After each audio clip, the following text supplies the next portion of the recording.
Whenever I listen back to something that I do, it just makes me feel weird. Hi, my lovely. Hi. Welcome to America's Got Talent. She stood on a brightly lit stage at age 13, her voice raw and fierce. The audience sat in silence as Courtney Hadwin poured her soul into the song. No one expected a tiny girl from County Durham to shake a sold-out theater in America within seconds. Today, we will trace her astonishing rise, the moment that changed her life forever, and the tragedy that followed her dream. Stay with me as we narrate every twist and turn in Courtney Hadwin's journey, from a hopeful audition to a heartbreaking accident, and learn exactly how her spirit carried her through the darkest period of her life. They saw a fearless girl on stage, but what was the pain she hid behind that powerful voice? Before fame changed everything, who really was Courtney Hadwin behind closed doors? A little girl with big dreams. Courtney Hadwin was born on May 6, 2004, in Heselden, a small village in County Durham, England, to Anne Marie Hadwin and Paul Hadwin.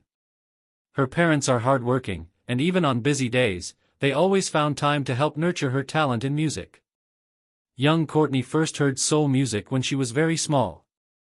Her mother played music from different established artists. This helped her in her singing, as she had shown a passion for music at a tender age. She learned to tap her foot to strong rhythms and to hum along with different melodies. At age 3, she could dance with her hands up in the air whenever her parents played music in the house. Her love for music brought so much joy to her parents. They loved watching her do little performances in the house. The school introduced her to singing lessons at age 8. Her music teacher noticed her angelic tone and unique depth of voice. The teacher encouraged her to join the school choir. Weekly rehearsals in the school hall helped her grow more confident with each song she sang. Performing with classmates on stage at assembly gave her a sense of pride. She was nicknamed Rocker Girl by her schoolmates after they saw her sing and dance at the same time. She has a lot of confidence, and she was never shy about performing before a crowd. She enjoyed singing. Courtney Hadwin was deeply committed to her art. She never missed her music lessons. She learned to pay attention to breathing so her voice could reach the highest note. Early before school, she would practice vocal scales in her bedroom mirror and even write lyrics at that young age. At the age of 10, she formed a group of neighborhood children to sing and play within the hood. They called themselves Durham Soul. Their parents supported them in so many ways. They even contributed to purchasing guitars and drums for them. Small crowds could gather to watch them and sing along. Her community began to notice her talent. A reporter from a local newspaper wrote a short feature about a young singer with an angelic voice. The headline read, "A young girl brings soul to County Durham." That article made her parents proud, and it gave Courtney a reason to believe her voice mattered. She also went for training at Shotton Hall Theatre School. And Marie drove her to practice each weekend. The music teacher she found there worked with her on phrasing and control. Courtney learned how to shape her voice to match the emotion of each song. Expressing feelings through sound became her goal. Her first real stage was at a small festival in Durham City. Thousands of people came to watch. Standing under those lights made her feel nervous at first. Quickly, she found focus and gained confidence. When she finished singing the final song, everyone applauded her. Even those who did not know her name cheered because they felt moved by her great voice. Her friends and even classmates often asked her to sing at birthday parties and events within their neighborhood. Standing before a small group of familiar faces helped her learn to share her feelings through music. Each time she picked a song, she selected those with lyrics that she felt inside. That choice made every song beautiful and enjoyable for listeners. By age 12, her dreams had grown bigger than her hometown. She saved the pocket money given by her parents. She wanted to chip in and help them pay for her plane tickets. The idea of sharing her gift on a larger stage became her hope. Late at night, she wrote the goals she would love to achieve. This child was born talented, and this made her special. I can feel it. Can you? Support from family and friends made every step feel easier. Her mother always told her to work hard, stay humble, and remember her goal in life. Those words stayed with her as she prepared to travel far from home. Dreaming of a bigger world beyond Heselden became the first chapter of her story. She was just a kid with a suitcase and a dream, but would America see her gift, or leave her forgotten in the crowd? What happened when she finally took the stage? The audition that stunned America in the summer of 2018, 13-year-old Courtney Hadwin stepped off a plane in Omaha, Nebraska, carrying her small suitcase, a leather jacket, and a great determination. She had never been to the United States before. Family friends had warned her about jet lag and advised her to rest well after landing, but her mind was fixed on one goal, which was earning a place on America's Got Talent. On the morning of her audition, Courtney arrived at the CenturyLink Center feeling excited and nervous at the same time. Inside the holding area, hopeful singers and dancers practiced in small groups. Backstage staff called names at random, leaving contestants to wait in silence for their turn. Courtney Hadwin held her fedora in one hand and gripped her audition form in the other. She took a deep breath and followed the producers through a narrow hallway onto the stage. The judges' table sat under bright lights. Simon Cowell, Heidi Klum, Howie Mandel, and Mel B watched each act without applause until the final bit. When Courtney walked to the center of the stage, silence fell over the audience. She wore a little black leather jacket, a white shirt, and dark jeans. Her hair fell in loose waves around her shoulders. Silence spread through the hall as the band began the opening chords of "Piece of My Heart." At first, her voice came out soft. She closed her eyes and felt the beat in her chest. In a moment, her true power burst forth. Her tone cracked with longing and strength. She stomped her foot in time with the music, moving like a singer twice her age. Every note held grit and feeling. Simon leaned forward, eyebrows raised. Heidi sat upright, with her eyes wide open. Howie covered his mouth with his hand, unable to hide his surprise. Mel B tapped her fingers on the table, waiting for more. When the final chord rang out, the theater exploded in cheers. Judges stood and applauded her amazing performance. A special moment came when Simon hit his buzzer, sending a red light glimmering onto the stage. Courtney's eyes opened. She saw Simon smiling and reached for her fedora. She glanced at the judges and then at her mother, who was weeping tears of joy backstage.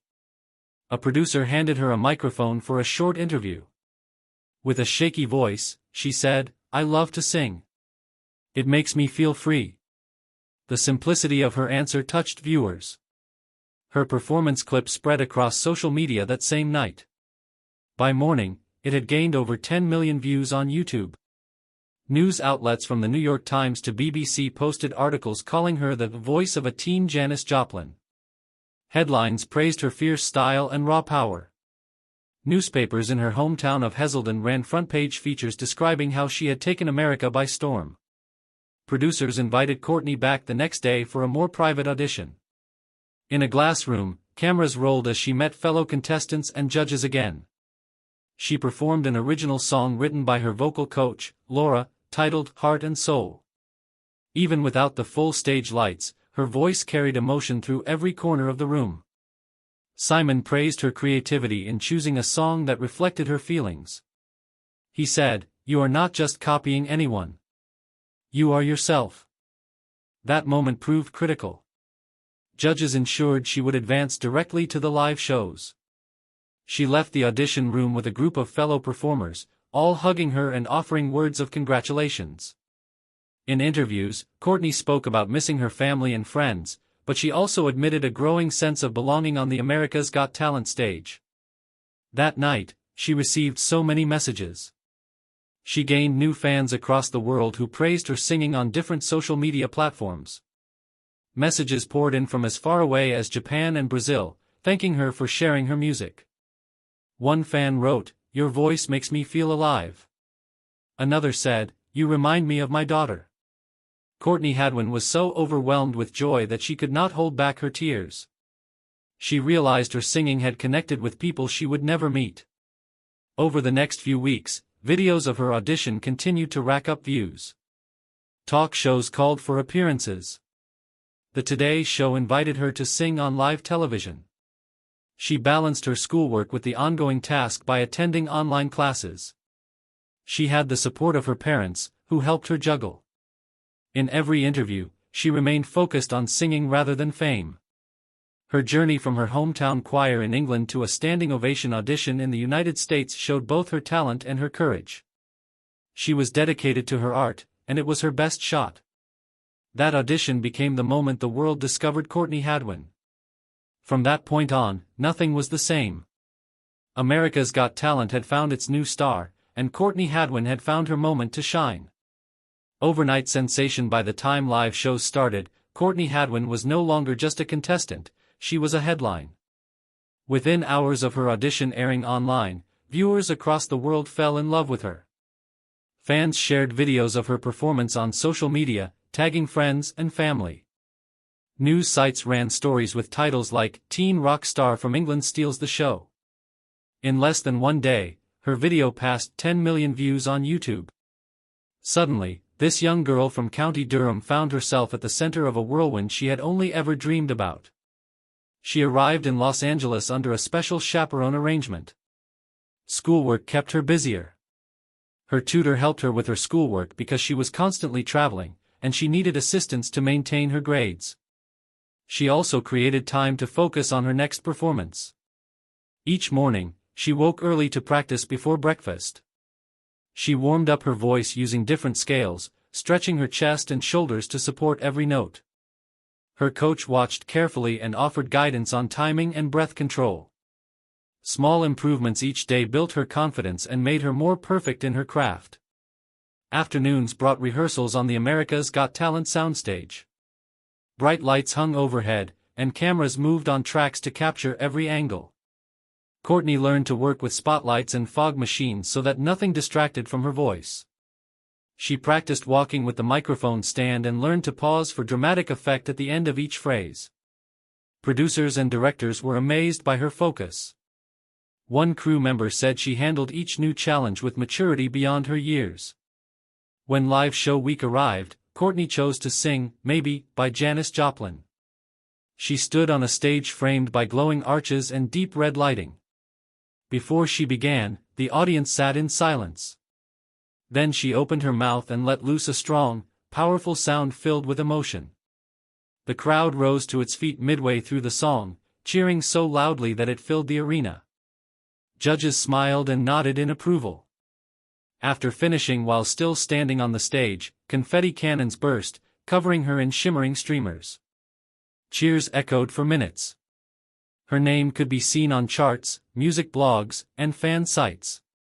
Within 24 hours, her performances ranked among the most viewed clips in the talent show's history. Talk shows called her team. They set up her first appearance on the Ellen DeGeneres Show. When she walked onto that stage, Ellen gave her a warm hug. They laughed as Ellen tried to sing a line with her gravelly tone. Courtney shared that she missed her dog back home and that hearing applause made her heart feel full. Next came The Tonight Show starring Jimmy Fallon. Jimmy surprised her with a live drumbeat behind her as she sang a blues classic. The audience clapped to the rhythm. After the song, Jimmy and his bandleader, Questlove, praised her voice control and passion in music. They joked about forming a band together. Courtney laughed and said she would consider it once she finished her schoolwork. Every appearance added to her rising fame.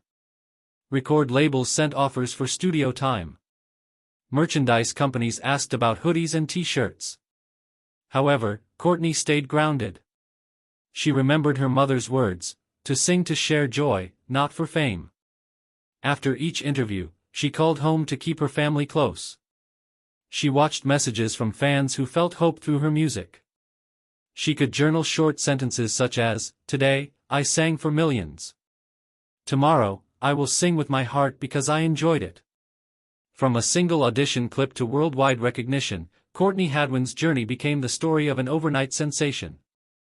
Even so, behind the sudden fame lay hours of practice, a lot of focus, and the same goal she held as a little girl, to sing with all her heart. Millions knew her as the fearless girl with the powerhouse voice. But what happens when the spotlight fades, and a single rainy night changes everything forever? What really happened that night?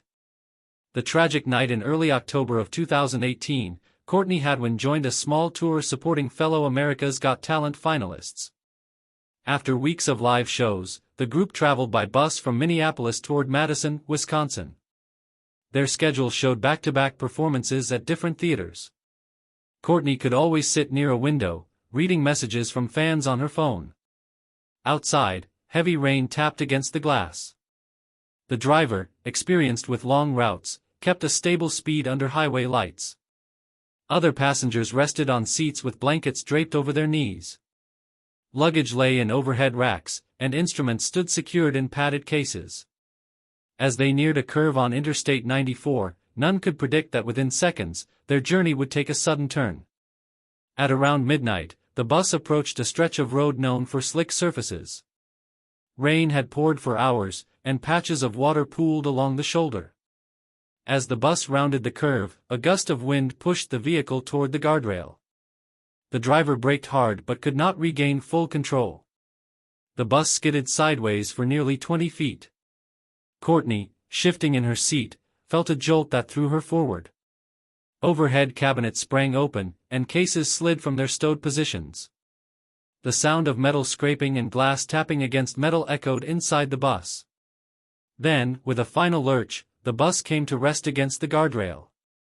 Silence followed the impact, broken only by muffled cries and the hiss of rain outside. Courtney rubbed her forehead where it had struck the luggage rack. She unfastened her seatbelt and stood slowly, checking herself for injuries. Her right knee throbbed sharply, and a trickle of blood ran down her temple. Fellow musicians got up from their seats ahead, shaken but conscious. The keyboardist held his wrist, wincing in pain. The manager of the tour pressed his shoulder, which bore a bruise from a loose case. Outside, headlights from passing cars highlighted the bus leaning against the barrier. A few motorists stopped to help, shining flashlights inside and calling emergency services. Within minutes, first responders arrived. 2 ambulances, a fire truck, and a highway patrol cruiser pulled up behind the bus. Paramedics boarded quickly, carrying stretchers and medical kits. They spoke calmly to each passenger, assessing injuries one by one. Courtney sat on a folding chair beside the bus. A paramedic gently examined her knee, confirming a fracture. He wrapped it in a soft brace and elevated her leg. Another responder cleaned the cut on her forehead. Courtney answered all the questions she was asked, describing the crash and her pain level. She agreed to be taken to a nearby hospital for X-rays and further care.